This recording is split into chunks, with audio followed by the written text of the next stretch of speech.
It was a Wednesday. I remember because the farmers' market's always midweek, and my truck still smelled like cedar mulch and hens.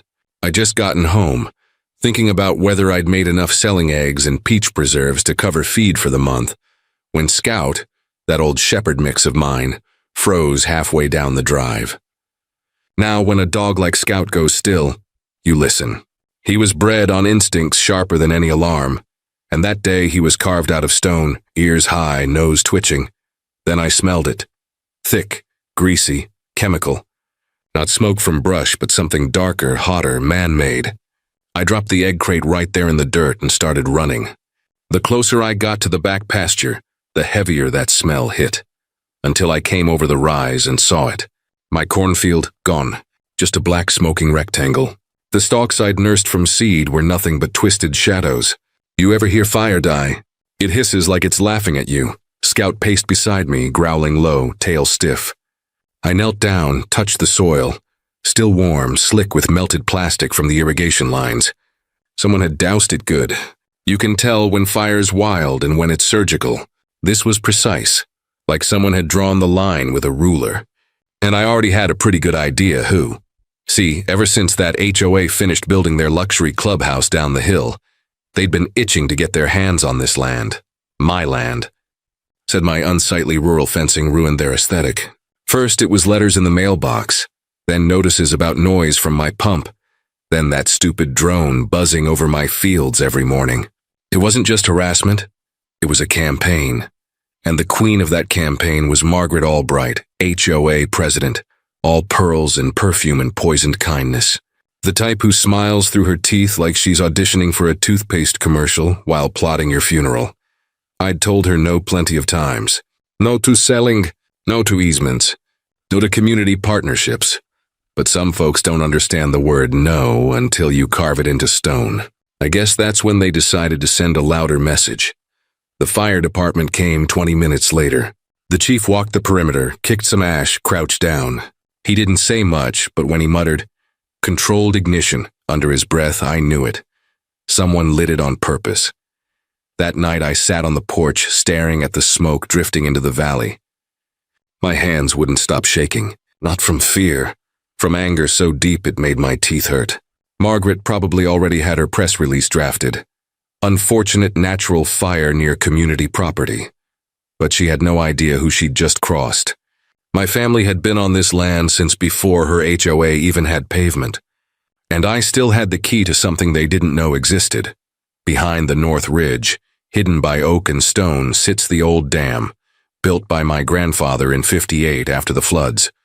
The county deed gave our family permanent stewardship rights, the authority to open or close that flow whenever drought or sediment threatened the valley.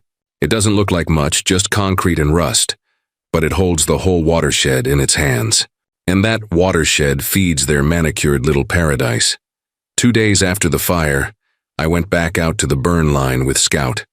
The soil was still steaming, and near the cottonwood tree, he started digging. That dog always knew where truth was buried. Out came a metal canister, scorched green under the soot, label half melted but still readable, property of Green Rise Landscaping. That's the HOA's contractor. A few feet over another one, cap blown clean off, reeking of accelerant. And then jackpot, a half-burned invoice tucked under a rock, still legible enough to read the signature. M. Albright. I took pictures, GPS tags, everything. Sent them to my friend Jody Ramirez at the county environmental office. She'd done Army time with me before she went legit. Within a day, she confirmed what I already knew. Traces of magnesium nitrate and diesel fuel. Not exactly campfire material. I could have gone to the cops, but around here, money whispers louder than justice, and Margaret's husband happened to golf with half the county board. So I did something better.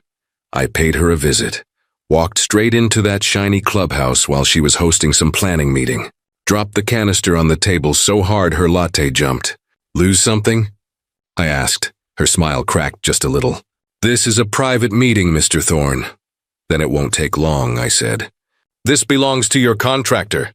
I found it in my burned field, along with an invoice you signed 4 days before the fire. I just thought you'd want your paperwork back before the county and ATF start asking questions. She blinked, lips parting like a fish. The room went silent except for the hum of the AC. One of the board members tried to speak. "Sir, these are serious accusations." And I cut him off. "Not accusations, evidence. Have a nice day." I turned and walked out. Scout waited in the truck, tongue lolling, tail thumping against the seat like he knew I'd just pulled a pin from a grenade. That night, Margaret sent out one of her perfect little newsletters. Reminder: fire safety during drought conditions. No mention of whose field had burned. Just neat paragraphs about community vigilance. She even attached a map with my property circled in red like some cautionary tale. I printed it out and pinned it on my shed wall next to the photos of the burn. The wall was starting to look like a war room. 3 mornings later, Jody called. "We got satellite heat data," she said. "Ignition started 30 feet inside your property line. Not the trail. Inside. Whoever's covering their tail, they're lying." That was the moment the anger turned into something sharper, calmer, like water behind a gate. You hold it long enough, pressure builds. And when you finally open it, nothing stands in its way. When anger cools, it doesn't disappear. It condenses into something heavier. It sits behind your ribs like a weight, waiting for gravity to pull it loose. After that call from Jody, I spent a long night staring at the old dam plans spread out across my kitchen table. My grandfather's handwriting filled the margins. Numbers, notes, words like overflow and release valve. And one phrase circled 3 times: for protection, not for profit. I could almost hear him saying it, voice thick with that stubborn pride he carried until the day he died. That dam wasn't just concrete and steel. It was our legacy, our shield against the valley's arrogance. And now, it was my line in the sand. The next morning, I filed a notice with the county. Scheduled drought mitigation release, authorized under deed section 6B. Purely procedural. No one could touch me for it. Still, I knew what I was really doing. It wasn't revenge, not in the cartoon sense. It was a reminder. Nature keeps receipts. Friday came with dry heat and a sky so clear it looked fake. Down in the valley, the HOA was decorating for their big South Creek Pool grand opening. A party built on stolen soil. Music, banners, champagne. Margaret in a lemon-yellow sundress shaking hands with the same people who'd once filed noise complaints because my rooster crowed before sunrise. You couldn't make it up. Scout and I hiked up to the ridge just after 10. From up there, you could see everything. The blue shimmer of their pool, the rows of SUVs lined along the cul-de-sac, the laughter carried by wind. I rested my hand on the cold iron of the floodgate wheel and whispered, "They think they built paradise, boy, but they built it in a river's memory." Scout tilted his head, tongue out like he understood every word. I eased the inspection valve first. Always test pressure before you turn the main. The dam groaned like an old animal waking up, deep and hollow. Then I cranked the wheel, slow and steady. The first rush of water came out whispering, then roaring, like it had been waiting half a century for permission to speak. I watched the gauges rise, logged the numbers, took the photos. Everything by the book. Always by the book. At exactly 11:42 a.m., I emailed the county water office. Flow initiated under Drought Clause 6B. Rate 2,300 gallons per minute. Estimated duration 4 hours. Sent paper as armor. Then I sat back and listened to the valley breathe again. Around 1:30, my phone buzzed. An old friend from dispatch whispering, "You didn't hear it from me, but Stone Creek's calling in an emergency. Rising water. Retaining wall breach."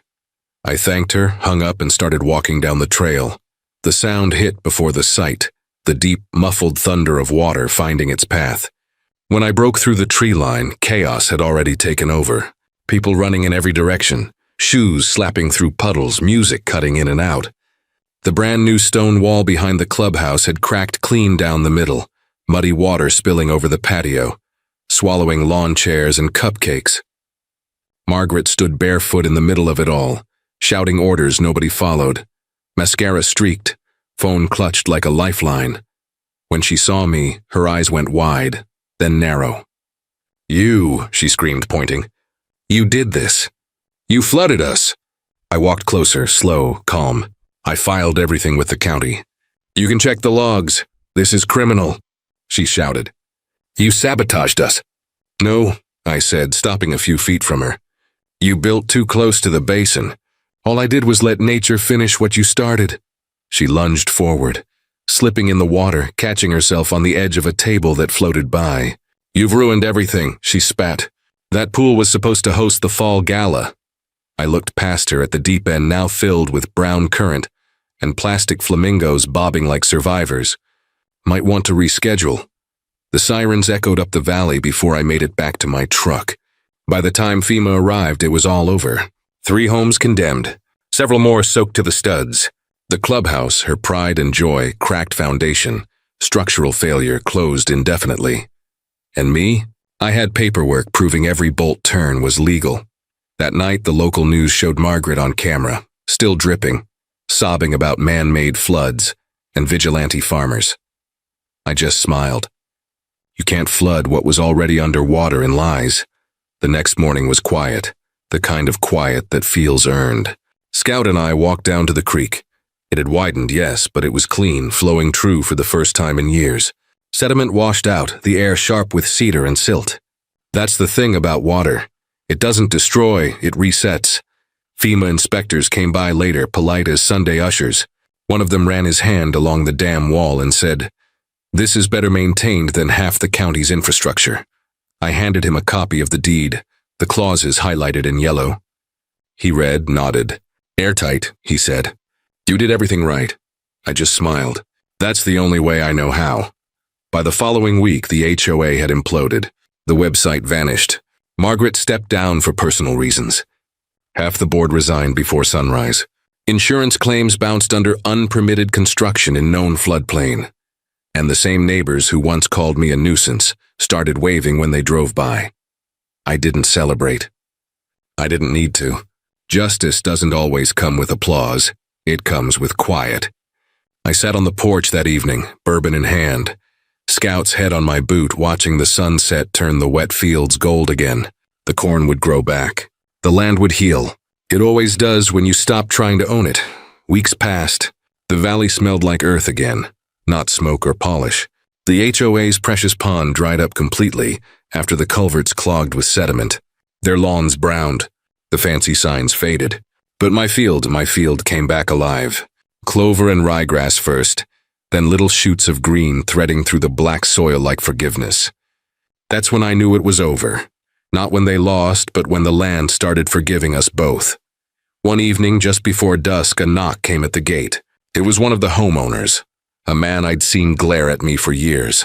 He had his teenage son with him. "Mr. Thorne," he said, voice low. "I just wanted to say, I'm sorry. We believed what they told us about you."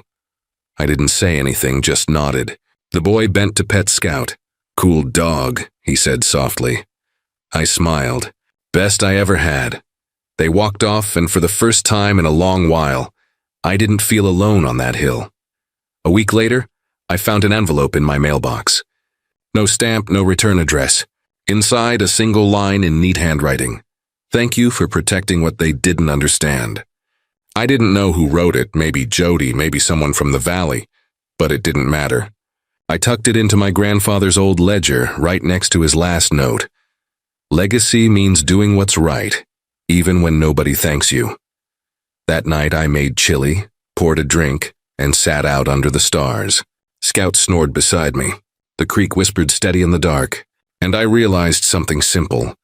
People build fences to feel safe, but fences don't last. Water finds a way, always does, so I held the dam key in my hand, just feeling its weight. I wasn't planning to use it again, not unless I had to. Sometimes you only need to remind the world once that you still hold the floodgates.